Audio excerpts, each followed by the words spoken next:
Bom dia, pessoal. Meu nome é Adriel, eu sou analista ambiental da Federação das Indústrias do Estado de Minas Gerais e sou um dos responsáveis pela agenda de mudanças climáticas. E hoje nós vamos discutir aqui nessa live um pouco sobre o tema mudanças climáticas e listar quais são os principais desafios e também as oportunidades para a indústria e também para os diversos setores econômicos que nós temos aqui no Estado. Então, conforme foi noticiado nos últimos meses, em função da pandemia, principalmente paralisação das nossas atividades e também o isolamento social, houve uma redução que era esperada dos níveis de gases de efeito estufa na atmosfera, e essa redução foi significativa, em torno de 6%. Porém, a Organização Meteorológica Mundial, que é uma agência de pesquisa vinculada à ONU, Organização das Nações Unidas, classificou essa notícia como uma boa notícia de curto prazo. Mas por que uma boa notícia de curto prazo? Porque quando a pandemia finalizar, espera-se que nós retomamos as nossas atividades com força total, principalmente a indústria, para a gente poder recuperar a nossa economia. Né? A gente já sabe que junto com a pandemia veio a crise econômica e devido a isso nós devemos retomar essas atividades. Só que, igual a gente costuma dizer, a pandemia ela é apenas mais um desafio e ela simplesmente furou a fila. Antes da pandemia, a gente já lidava com a questão das mudanças climáticas e nós devemos retomar e continuar atuando incisivamente nessa agenda, que ela traz danos, mas também traz oportunidades, que é o que nós vamos discutir aqui. E elas são reais, fazem parte da nossa rotina e a gente trouxe essa discussão aqui justamente para manter essa conversa, para que a gente não perca tudo que a gente já construiu. E para facilitar o entendimento, nós vamos dividir a live aqui em 5 momentos. O primeiro deles eu vou falar o que são mudanças climáticas, como ela surgiu. Depois nós vamos falar um pouco sobre a abrangência desse assunto, quais são os principais protocolos e acordos que foram realizados para a gente poder lidar com o tema. Dar um panorama geral no terceiro momento sobre a situação do Brasil, como que nós estamos frente a essa problemática. E o quarto, nós vamos falar sobre o que isso tem a ver com o meu negócio, quais são as oportunidades, principalmente para a indústria e demais setores. E, por fim, nós vamos deixar um momento para que a gente possa interagir um pouco com quem está nos assistindo, e quem quiser pode manifestar no chat, enviar as perguntas que a gente vai discutir ao final da live. Então, entrando aqui já no primeiro momento da discussão, o que são mudanças climáticas e como elas surgiram. Então, sem dúvida nenhuma, as mudanças climáticas hoje é o principal desafio da humanidade. Isso porque ela é risco. Risco para os nossos negócios, para todos os setores da economia, risco para a sociedade, e ela causa danos em escala global e sem precedentes para o meio ambiente. Então, ela deve ser, sim, considerada e deve ser tratada incisivamente, igual nós temos tratado aí a pandemia e toda essa questão da saúde. E quando nós falamos de mudanças climáticas, nos vem à mente o efeito estufa e o aquecimento global. Então, de certa forma, eles estão relacionados, mas eles têm papéis diferentes dentro do contexto das mudanças climáticas. Então, a ciência explica que o efeito estufa é um fenômeno natural, onde os gases que estão presentes na atmosfera, eles formam uma camada, e aí os gases, principalmente o dióxido de carbono, o metano, o ozônio e também o dióxido de nitrogênio, eles vão formar uma camada e essa camada vai atuar de fato como uma estufa. E ela vai impedir que parte dos raios solares que incidem sobre a superfície da Terra sejam refratados para o espaço. E vai criar então condições favoráveis, principalmente de temperatura, para que exista vida na Terra. E muitas das vezes o efeito estufa é tido como o vilão da história. Só que não é a realidade. Não é o efeito estufa que é o vilão. O grande problema aqui é o agravamento do efeito estufa. E aí sim, o agravamento ele é causado pelas atividades, desenvolvimento das atividades humanas. Aquelas atividades que envolvem a conversão do uso do solo, principalmente para habitação, para a produção de alimentos, desenvolvimento dos processos industriais, as atividades ligadas ao gerenciamento de resíduos em toda a sua complexidade de cadeia, incluindo a destinação final e também o consumo de energias em suas diversas fontes. E aí sim, o desenvolvimento dessas atividades vai causar o agravamento do efeito estufa. O que é isso? Vai lançar esses mesmos gases que eu citei, que são gerados por meio de processos naturais, e alguns outros gases que são exclusivos do desenvolvimento de processos industriais, porque na indústria ocorre a transformação, ocorrem reações, e esses gases vão ser lançados na atmosfera em níveis superiores à capacidade de absorção natural. Então, o que ocorre? Ocorre um espessamento dessa camada na atmosfera, então uma maior parte de gases não conseguem ser refratados para o espaço e ocorre então o aquecimento da superfície. E aí nós temos um conceito de aquecimento global. Então, aquecimento global nada mais é que o aquecimento da superfície da Terra. E as mudanças climáticas incluem o efeito estufa, o aquecimento global e todos os efeitos colaterais que são provocados por ela. E aí a gente pode citar os efeitos extremos, são secas intensas, chuvas, derretimento de geleiras, aumento do nível dos mares e todos esses danos que a gente conhece, que na verdade são a intensificação dos fenômenos naturais que muitas das vezes não tem como prever e quando a gente é pego de surpresa, configura então o risco. E como as mudanças climáticas vão englobar tanto os fenômenos naturais e quanto os antropogênicos, em função das atividades humanas, pode-se dizer que ela não surgiu, ela sempre existiu. E o agravamento foi intensificado no final do século XVIII, com a Revolução Industrial, e perdura até os dias de hoje. E o interessante é que a ciência ela sempre estudou esse tema, e desde o início ela sempre alertou sobre as consequências, e essa situação só ganhou destaque, e aí nós temos um marco, já vou entrar no segundo tema aqui, de abrangência do assunto, quando os países, em 1997, no Japão, foi assinado o protocolo de Kyoto, que foi a primeira tentativa de combater esse agravamento e as mudanças climáticas. Então, os países desenvolvidos, que nós conhecemos como os países do norte, e aí entre Estados Unidos, União Europeia, China, Rússia, Índia e Japão, eles foram convocados a adotarem ações para reduzirem as suas emissões. E o protocolo de Kyoto, ele tem duas características principais.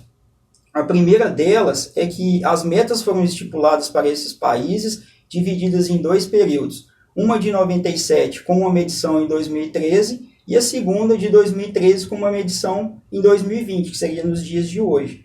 E ambas os períodos pleiteavam uma redução de aproximadamente 20% dos gases de efeito estufa. E o segundo aspecto do protocolo de Kyoto foi o estabelecimento de um mecanismo de mercado, que nós conhecemos por MDL, o Mecanismo de Desenvolvimento Limpo. Como os países desenvolvidos tinham uma certa dificuldade em implantar essas metas, porque muitas das vezes, quando a gente fala de mudanças, enfrentamento de mudanças climáticas, envolve substituição de energia, principalmente queima de combustíveis fósseis, utilização de combustíveis provenientes de energias renováveis. Então, essa transição ela é complexa e ela tem que ser gradativa. Então, para auxiliar esses países em desenvolvimento no atingimento da meta, foi estabelecido o MDL. E o que é o MDL? Possibilitava de forma voluntária, entre as partes, tanto os países em desenvolvimento, implementarem projetos de redução de gases de efeito estufa em países menos desenvolvidos ou em desenvolvimento. E aí surgiu o que nós conhecemos como crédito de carbono. Por quê? Como esses países menos desenvolvidos ou em desenvolvimento não tinham metas, eles passaram então a comercializar essa redução com os países em desenvolvimento. E eles são conhecidos também como RCS, Reduções Certificadas de Emissões.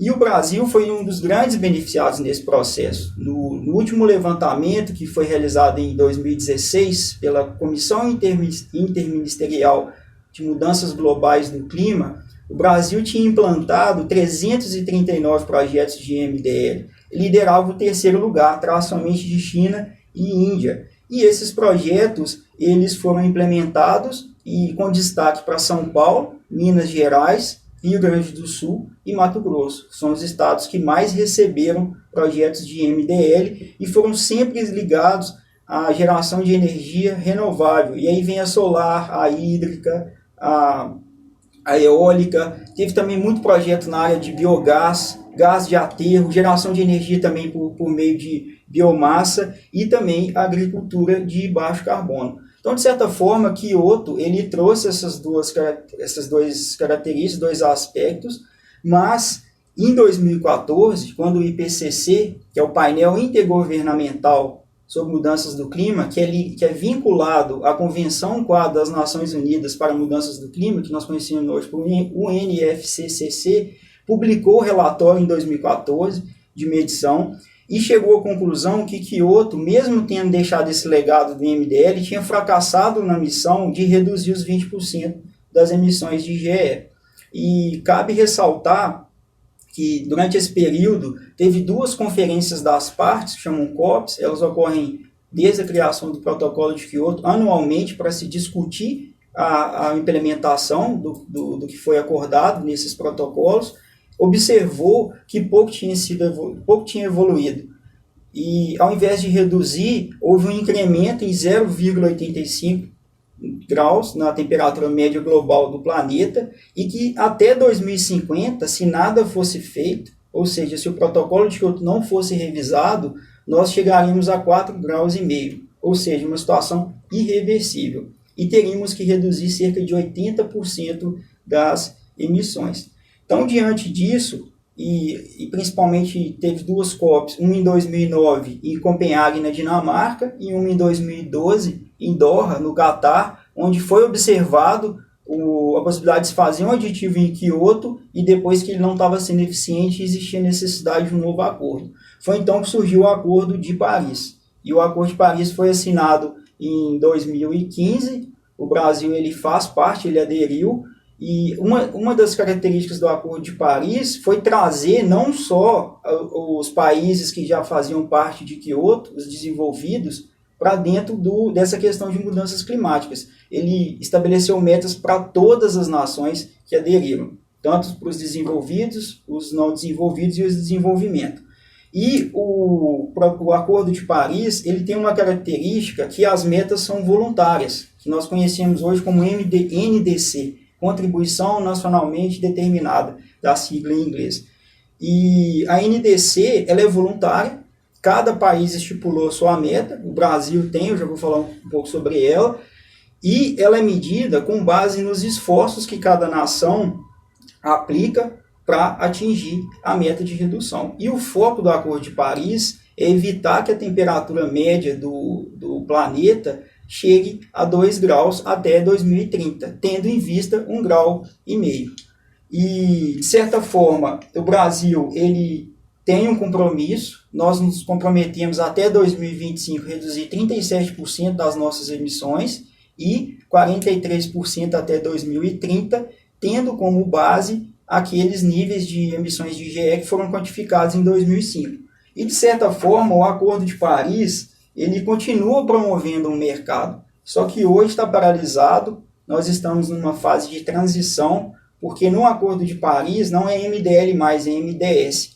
E as principais discussões e negociações a nível federal, junto com as entidades internacionais e as outras nações, é que os programas de MDL sejam migrados para os programas de MDS, ou seja, aqueles que ainda não foram faturados sejam migrados para a MDS sem prejuízo, e que isso seja resolvido de forma justa e que o mercado volte a ocorrer, e que os recursos sejam mais abundantes para que a gente possa continuar investindo em projetos, em mecanismos de desenvolvimento sustentável e promover, então, um combate efetivo às mudanças climáticas.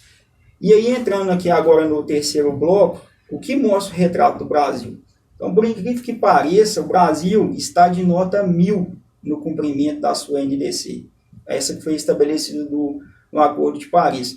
No último balanço, a última publicação que foi enviada para o IPCC em 2015, o Brasil já tinha atingido 36% de redução dos seus gases de efeito estufa. Ou seja, em 2015 nós conseguimos atingir a meta que nós estipulamos para 2025. Tudo bem que nós tivemos a crise e tal, mas o que contribuiu para essa redução foi justamente o legado do protocolo de Kyoto, foi a implantação dos mecanismos de desenvolvimento limpo, e o Brasil é muito bom nisso, ele é praticamente imbatível na questão das mudanças climáticas.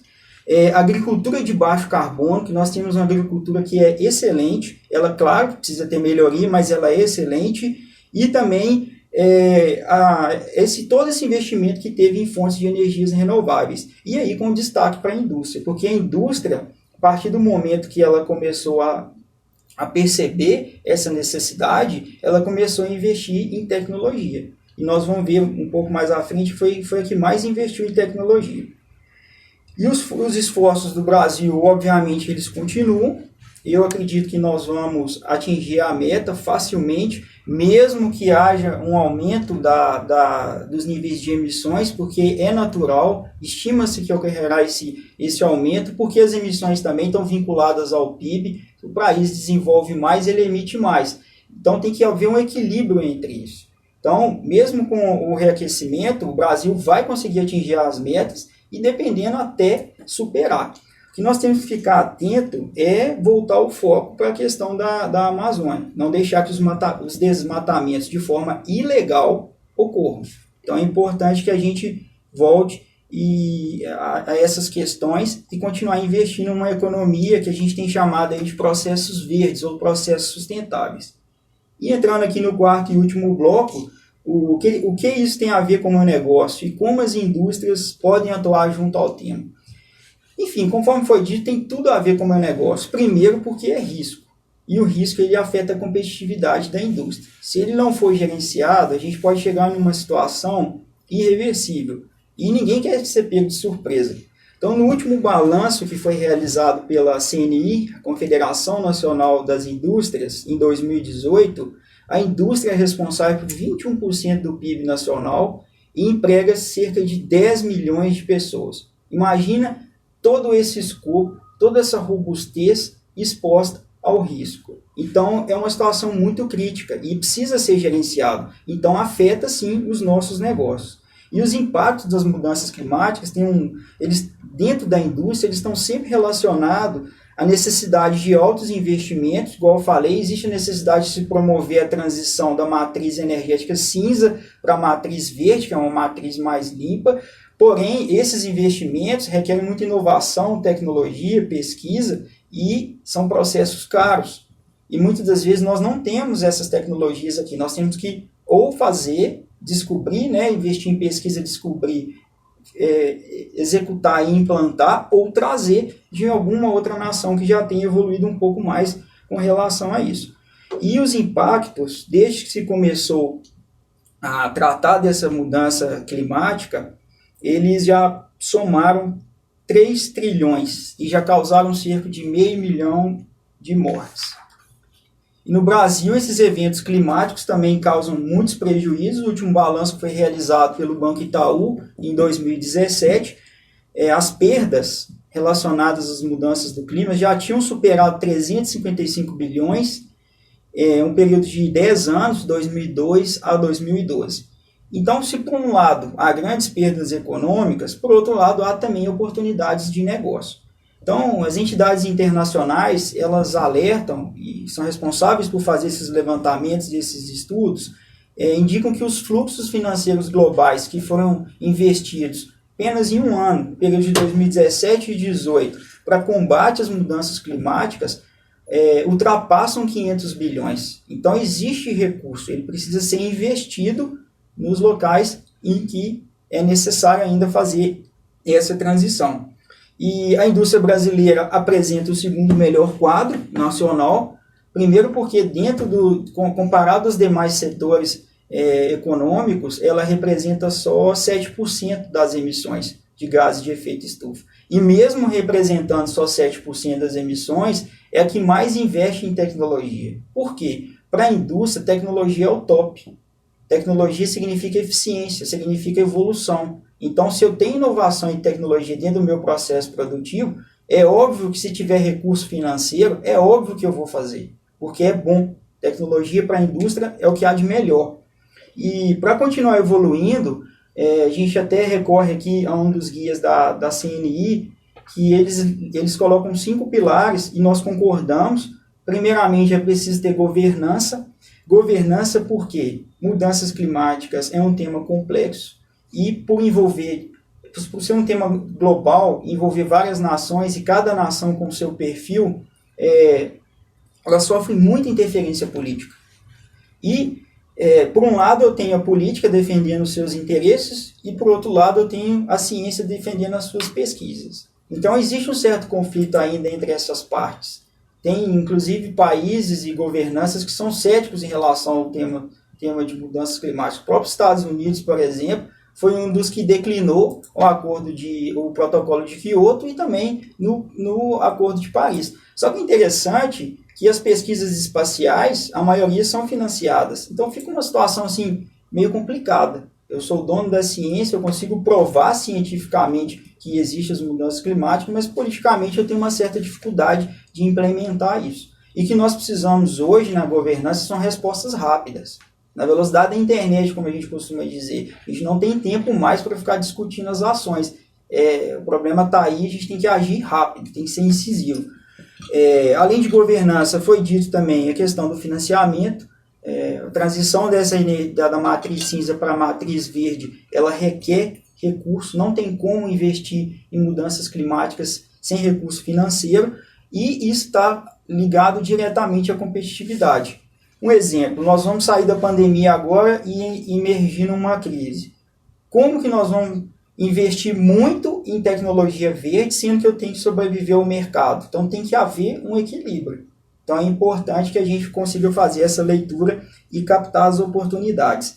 E além disso, a comunidade científica da ONU afirma que a biodiversidade está em declínio acentuado. Tá, mas o que a biodiversidade tem a ver? A biodiversidade hoje é o principal indicador das mudanças climáticas, de que de fato elas estão ocorrendo. E uma vez que eu tenho a biodiversidade em declínio acentuado, significa que eu estou com tendências à ruptura climática. E essa ruptura, se nada for feito, continuar do jeito que está, pelo menos mantendo as ações e evoluindo, nós vamos chegar numa situação de ameaça existencial. Porque quando eu estou lidando com um problema que é a intensificação de fenômenos naturais que eu não consigo prever, como que eu vou sobreviver em relação a isso? E eu tenho uma outra questão que torna essa agenda um pouco complexa e as pessoas não têm muita afinidade com ela, é porque a gente lida com poluentes. A gente não consegue ver a atmosfera, a gente não consegue ver os gases. E aí é complexo. A gente tem que lidar e acreditar na ciência, porque tudo envolve modelagem, tudo envolve projeção, envolve estatística. Então a gente tem que acreditar que os nossos cientistas são capacitados, e nós temos inúmeras provas de que são, e confiar neles e executar de forma rápida. E além disso, tem os princípios propostos pela ONU. Teve um pronunciamento umas 2 semanas atrás, onde o chefe da ONU, e revendo também todo esse histórico de combate às mudanças climáticas, ele lista que é importante que as indústrias aproveitem a oportunidade agora. Primeiro, ao investir em resgate de empresas, isso já está sendo realizado de certa forma, a tendência é que esses recursos financeiros sejam aplicados naquelas empresas que já manifestam ou já têm um perfil sustentável, ou que não fizeram a transição ainda e desejam fazer essa transição. É o que nós estamos chamando de investir no futuro, não investir no passado. Então os recursos serão abundantes para quem quer trabalhar numa matriz limpa, numa matriz verde, porque eu não posso mais ficar investindo numa matriz cinza. Então, a escala de recursos destinados a isso vão ser nesse sentido. Inclusive, 155 maiores empresas enviaram uma carta para a ONU almejando isso. Inclusive, o Brasil, nessa lista, tem 5 grandes organizações que pleitearam junto à ONU investimentos em indústrias que têm esse modelo verde, o modelo limpo.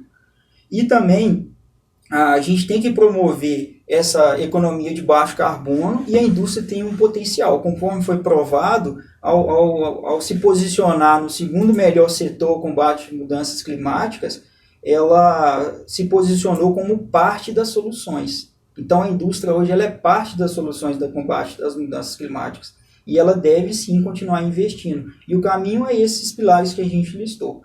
Então, por fim, todas essas informações nós retiramos dos sites oficiais do governo, principalmente. A gente tem o Ministério da Ciência, Tecnologia, Inovação e Comunicação, o Ministério do Meio Ambiente, o IPCC, o NFCC e a CNI, Confederação Nacional das Indústrias. Inclusive, nós recomendamos, a CNI ela tem um portal da indústria, dentro de canais tem lá o tema mudanças climáticas e periodicamente a CNI publica alguns guias que vão ajudar muito as indústrias a entenderem mais sobre esse assunto e utilizar todo o conhecimento que tem lá para poder, inclusive, executar essas ações que a gente está propondo.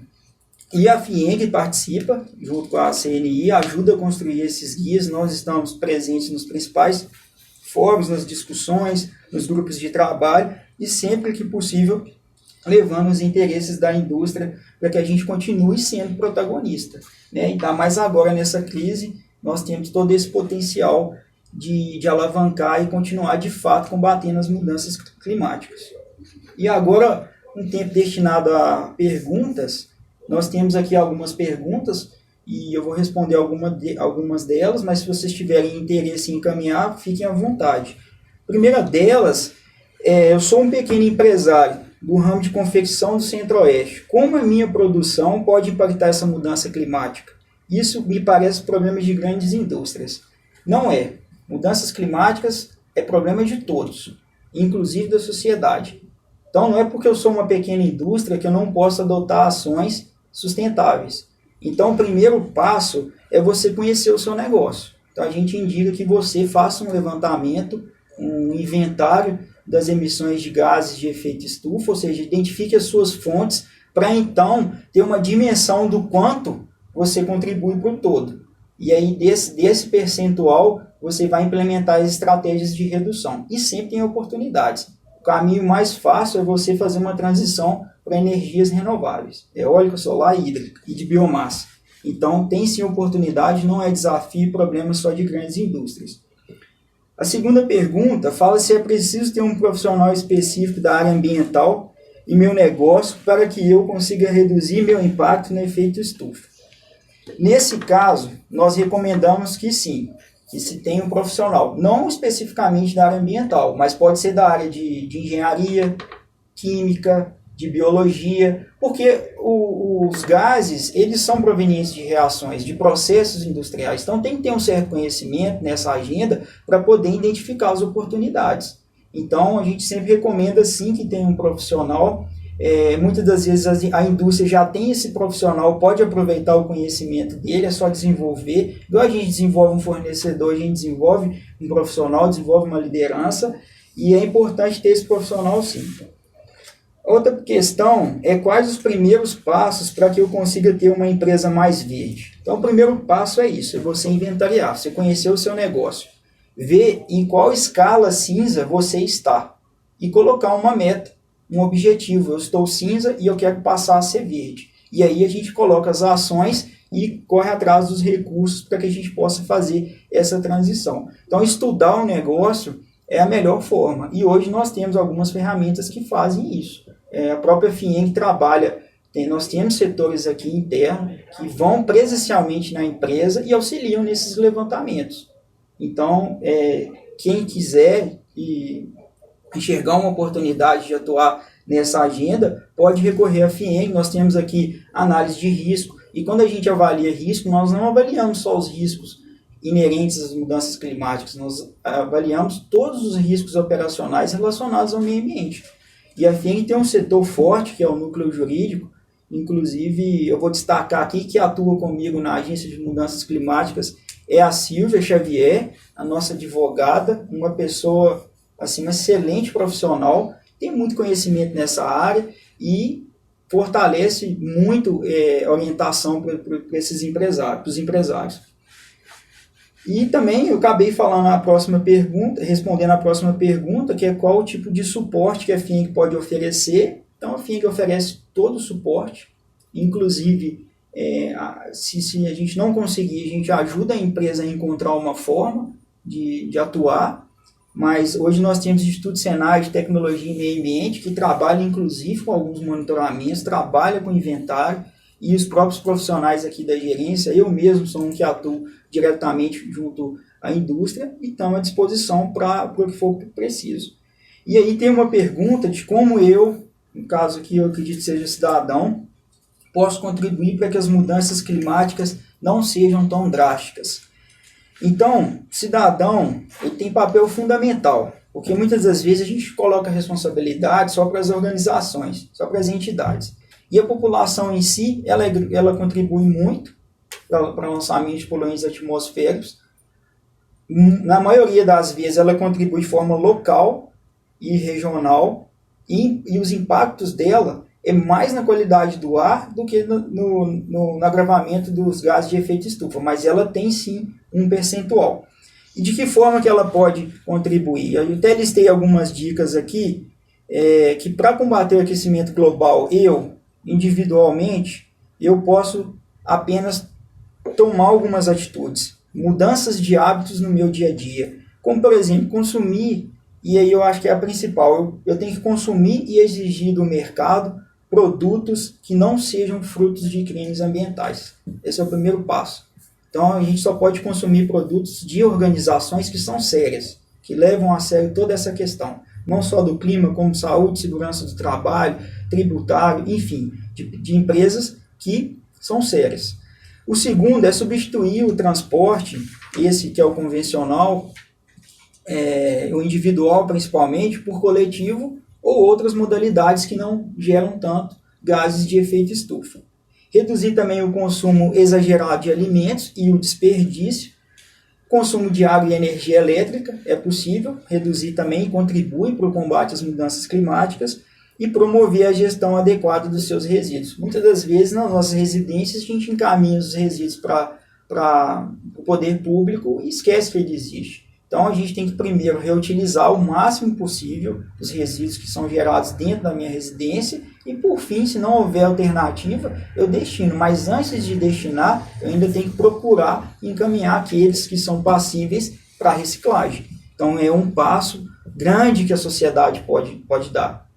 E para quem tem sítios e fazendas, que é comum, às vezes eu sou um cidadão, eu tenho meu emprego, não está diretamente associado à indústria ou uma entidade que é grande geradora de GE, mas eu tenho um sítio. Então, quando eu tenho um sítio ou uma fazenda, vou fazer a conversão do uso do solo, eu tenho que respeitar as leis ambientais, principalmente as que dizem a preservação dos recursos hídricos e das nossas florestas, que são os maiores neutralizadores de gases de efeito estufa. E, por fim, essas mudanças, elas acabam impactando a todos. Não adianta o Brasil, a sociedade, estar bem no cumprimento do acordo da nossa NDC e o país vizinho não está. Né? A atmosfera é um todo e nós somos partes desse todo. Então, todos têm que estar alinhados, porque a mudança climática ela é global. Então, se eu estou cumprindo e meu vizinho não está, é como se nada fosse feito, porque os impactos que vão ocorrer lá vão ocorrer aqui também. No mais, aqui mais uma pergunta aqui, como saber se os produtos que uso ou consumo não são frutos de crimes ambientais? Isso é interessante.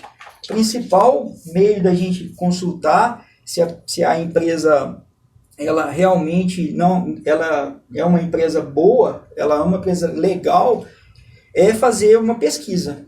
Hoje nós temos canais de internet, temos órgãos, sites oficiais, inclusive nós temos selos, temos certificações, e nós temos que procurar nessas entidades certificadoras, nas entidades também que dão as permissões, as licenças ambientais, as regularizações, se essas empresas têm algum tipo de registro lá.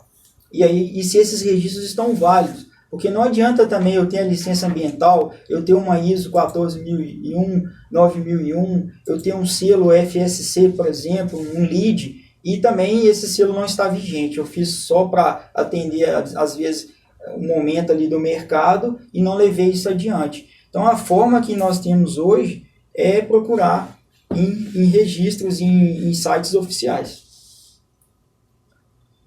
Então, no mais, eu gostaria de agradecer a participação de todos. A live ela vai ficar gravada, disponível nos principais meios de comunicação da FIENG, no nosso site e também no Instagram. E a gerência de meio ambiente ela continua atuando, mesmo com a pandemia. Nós estamos aqui todos os dias, alguns profissionais em home office, outros trabalhando presencialmente. E se surgir qualquer demanda relacionada a mudanças climáticas e também toda essa questão ambiental, nós estaremos à disposição. Eu agradeço e espero que tenha contribuído para essa questão.